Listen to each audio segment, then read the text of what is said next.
今回の動画では N 連勝するために必要な試合数を計算してみます。10連勝するには何試合ぐらいこなす必要があるかということです。早速やっていきましょう。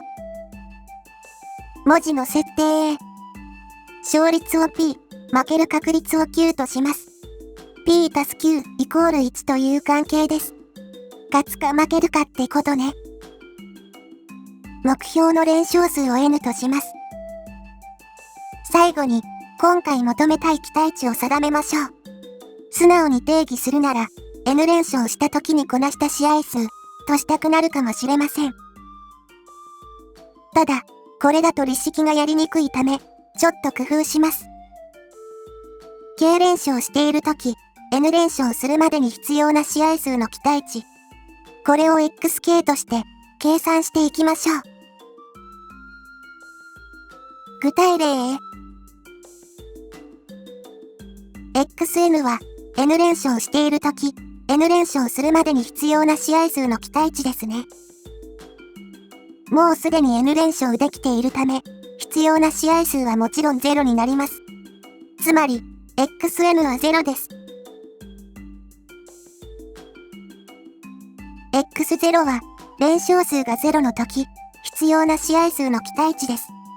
これが最初に計算したかった値ですね。一番簡単な N で試しに計算してみましょう。N が1の時、X0 は1勝するまでの期待値になります。これなら計算しやすそうですね。これで全化式みたいなものを立てましょう。1試合を行った時の関係式を作ります。1試合をするため、まず1を追加します。敗北した時、あと X0 回の試合数が必要になります。つまり、9×X0 を追加します。勝利した時、これ以上試合数は必要ありません。つまり、P×0 を追加します。0なので追加しなくてもいいです。これで、方程式が完成しました。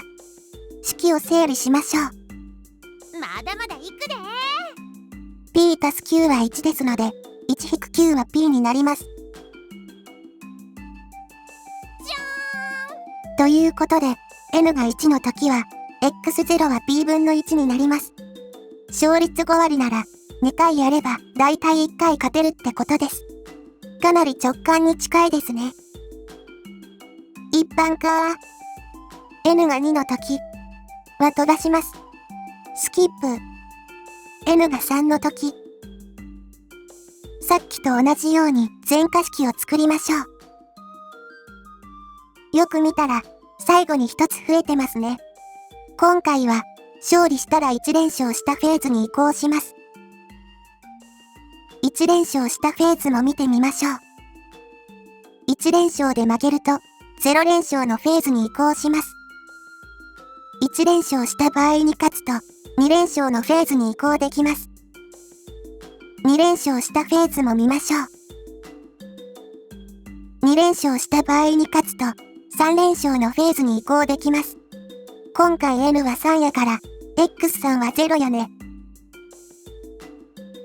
これで、無事に連立方程式が完成しました。こちらも式を整理していきましょう。ゴリゴリに解けないこともないですが、今回は規則正しくやっていきます。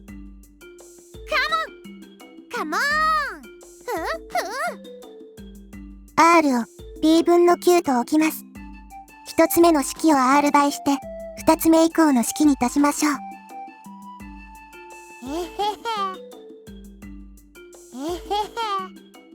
これで、世界にある X0 の個数が減りました。次は、二つ目の式を R 倍して、三つ目の式に足します。すると、X1 を消すことができました。両辺を P で割ると、こんな感じ。最後に、すべての式を足し上げましょう。すると、X0 が等比数列の形になりました。これで、計算は完了ですね。やった試しに、勝率が 100% の時で計算してみましょう。P は1ですので、x0 は3になります。3試合したら、必ず3連勝になるからな。P が1じゃないときは、等比数列としてまとめるのもいいかもしれません。スプレッドシートを。さっきは N が3の時でしたが、全く同じやり方で一般化することができます。これだけ見てもしっくりこないと思うので、表を作ってみました。勝率が3割、5割、8割の時の表です。連勝数は3連勝から100連勝まで試してみます。1億を超えてるのは億にしといたで。勝率3割で3連勝するには50回ぐらい試合をこなす必要があります。大変そう。10連勝するには24万回ぐらい試合をする必要があります。絶望的すぎん。勝率8割でも10連勝するには40回ぐらいしなきゃいけないのは意外かもしれません。毎回9連勝して負けてそう。8割で24連勝を狙うのは現実的ではないな。勝率9割以上も見てみましょう。99% で勝てるなら200回もせずに100連勝できるんだ。注意点ですが、173回すれば100連勝を狙えるってわけではありません。へえ。もし173回しかやらない場合、80回目の試合で負けた時点で達成できなくなります。今回はそんなことを考えてはいませんからね。関係ないけど、173ってネーピア数からということで、N 連勝するために必要な試合数を計算してみました。自分で気になる N と P を代入して遊んでみよう。